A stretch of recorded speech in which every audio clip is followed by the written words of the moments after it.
ده مدخل الشقة.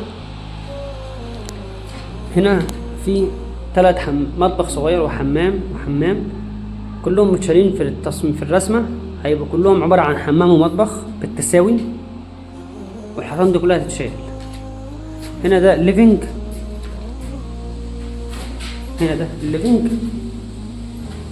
وهنا البلكونة.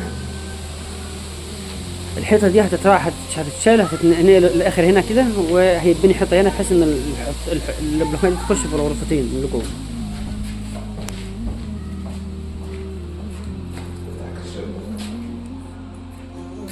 تمام.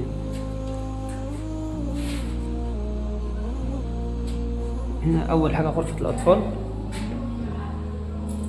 هنا عمود طرقة دخلنا على غرفة الماستر،